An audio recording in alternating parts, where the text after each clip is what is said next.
Hello students, and welcome to this lesson on the properties of quadrilaterals. Today we're going to be talking about kites and trapezoids. Our objective is that we will summarize properties of kites and trapezoids using our journal notes and examples. Now, you guys are already pretty familiar with trapezoids. We covered them in area, and then we also covered some of their properties in our last lesson. However, I want to go a little bit more in depth with them and then actually practice doing some problems. So, a trapezoid is a figure which has exactly one pair of parallel sides.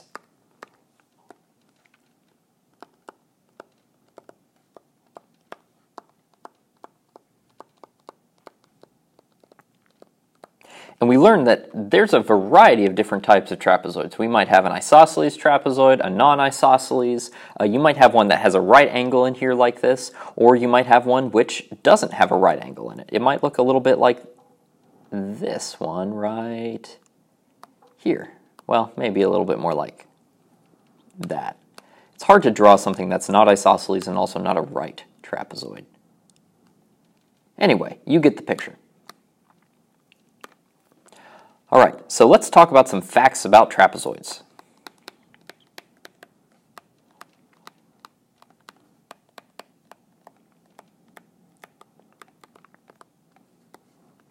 Alright, so number one, we know that the base angles, and this is actually going to be a fact about an isosceles trapezoid, so an isosceles trapezoid is going to have base angles congruent.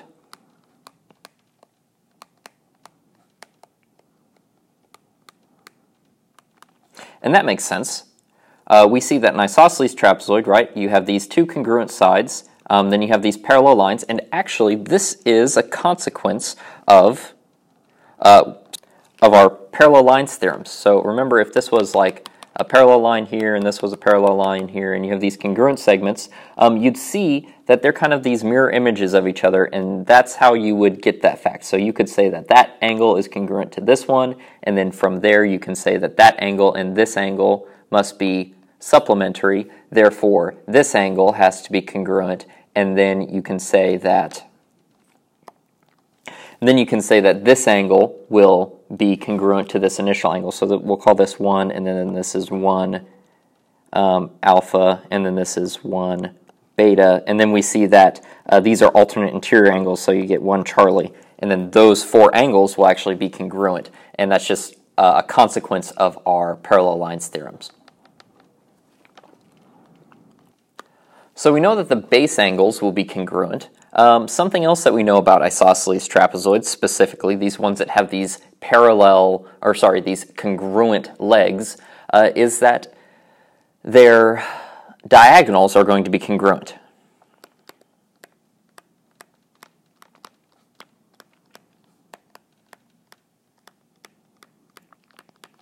So if we mark this as D and then A, B, C, then what we're saying is that these two segments will be congruent. So we could say that AC is congruent to BD. All right, now for general trapezoids, you also have some other things which are true. So we talked about our median before, right? This line here. Sorry, it's going to be a little bit higher than that. It'll probably be about here. So the median is what this is called. And we learned that the median is equal to the average of the bases. So we have that the median is equal to 1/2 B1 plus B2.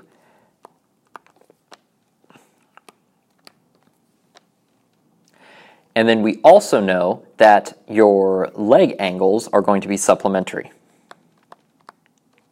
Or we could say that our adjacent angles are going to be supplementary.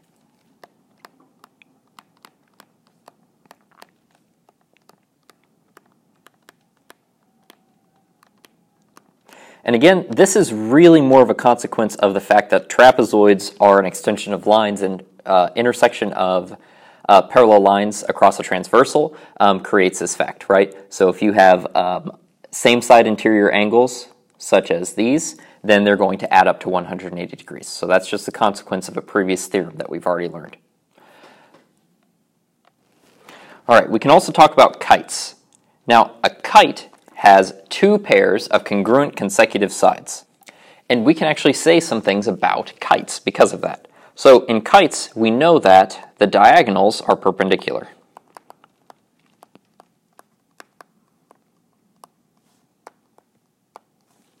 So if we're looking at our diagonals here, and this is also something that you guys already really know. I mean, we went over this in area. We know that the diagonals are going to be perpendicular. So we've created this perpendicular line here. Then we also know that the diagonal, the long diagonal, bisects the short diagonal. So that property is also shown here. So the long diagonal will always bisect the short diagonal. All right, finally we have our third property, which will be that one pair of opposite angles is congruent, and those will be the ones which are bisected. So one pair of opposite angles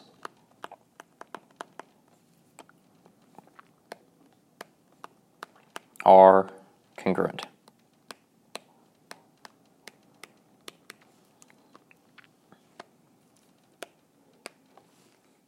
All right, and finally, the fourth is that the other angles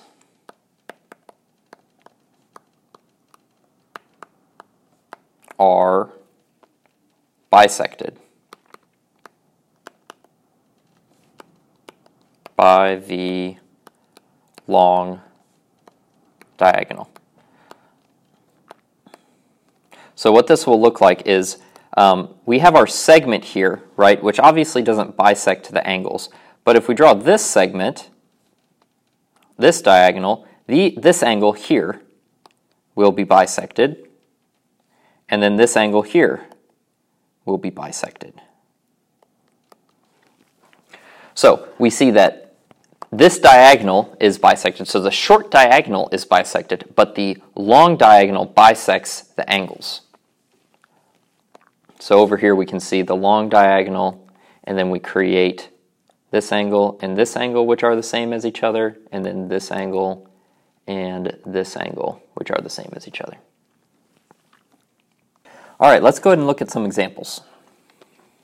So what I want you guys to do is go through these examples first yourself, right?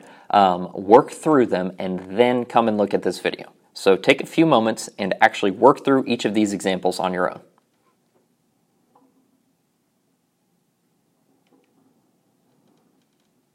All right, so we're looking at the polygon SPQR, and it's an isosceles trapezoid, and it's not to scale, so that's important. If it tells you it's an isosceles trapezoid, treat it as an isosceles trapezoid.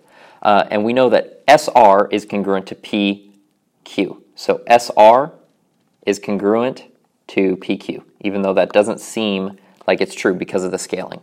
So we're trying to find the angle R. Well, we know that 65 and angle R are going to be supplementary by our parallel lines, right? By our same side interior angles theorem. So we can say that angle R will be 115 degrees. All right, next up is going to be number 2. So CDEF is a trapezoid, so they're not giving us any other information, and then CD is 15.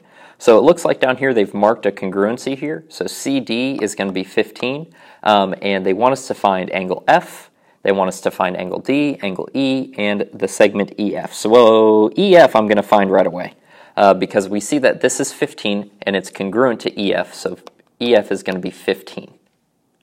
And we're going to use our units, so centimeters. All right, and then angle F, well, I know that in an isosceles trapezoid, the base angles are congruent, so that's going to be 60 degrees.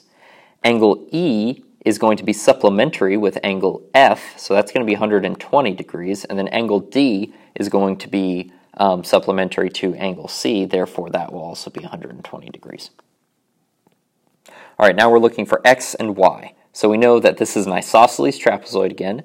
We know that this angle is 56 degrees, and we know that the base angles are congruent on an isosceles trapezoid. Therefore, Y will be 56 degrees, and we can plug that into our calculator real quick. and we get that x is going to be 124 degrees. All right, so number 4 here, it's getting a little bit more complicated. So we know that the base, WZ, is 11. We know that the median is equal to 10x plus 3, and we know that xy is equal to 8x plus 19. So let's go ahead and plug this into our formula. So we know that the median, right, is going to be equal to 1/2 base 1 plus base 2. So we can say 10x plus 3 is equal to 1/2 of 11 plus 8x plus 19. So that's 10x plus 3 is equal to 1/2 8x plus 30, which is then 4x plus 15. So we have 10x plus 3 and 4x plus 15. So we're going to say that 6x is equal to 12 and x is equal to 2. So x is equal to 2 in this case. All right, so mn is equal to 10. WZ is equal to 14. And xy, we're going to find xy, so that'll be x. So we know that 1/2 of 14 plus x is equal to 10. So we're trying to find a number which will add to 14 and then divide it in 2 to give us 10. And so 6 plus 14 is going to be 20. 20 divided by 2 is 10, so this will be 6. All right, so we have JK, LM, and we're given that KM is equal to 22.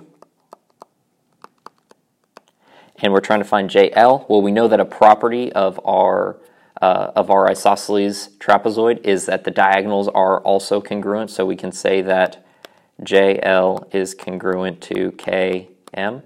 Therefore, JL will also be 22. All right, and now we've got that the polygon ABCD is a kite. If AB is equal to 12 and AD is equal to 4, find BC. Okay, so AB is equal to 12, and then BC, and then AD is equal to 4. We're trying to find BC and DC. Well, we know that this is congruent to this, and this is congruent to this by properties of kites. Therefore, BC will be equal to 12, and DC will be equal to 4. And then my perimeter will be 8 plus 24, so that'll be 32. So now we're given the perimeter, and we're told to find x. So we can say that 2 times 28, because we have 2 segments which are 28 in length, plus 2 times x is equal to 116.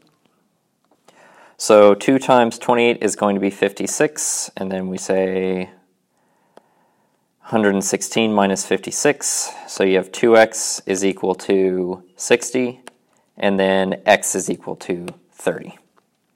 All right, and finally we have ARTP is an isosceles trapezoid with RA being equal to PT. Find WXY. So, okay. All right, so this is going to pull in some other knowledge. So here's my first observation, is that these two angles here, this entire angle and this entire angle, are the exact same. They're also cut in the same way by their diagonals. Therefore, we can say that the entire angle would be 30 plus 45. So the entire angle here is 30 plus 45, so that's going to be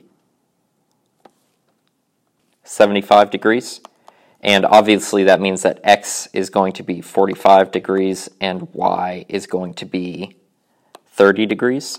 And then we just need to find w. However, we can make this observation here. We now know that this angle, if we form this triangle here, we know that this angle is 45 degrees. We know that this angle is 30 degrees. Therefore, all 3 of those angles together will add up to 180, so minus. So our w will be 105 degrees. So this is kind of tricky. We're given w first, but really you don't want to find w first. You want to find x and y first. All right, so your reflection is to pick either a trapezoid or a kite and describe it with as many details as possible. Remember to refer to your properties from the previous page. If you have any questions, let me know. Have a wonderful day. Goodbye.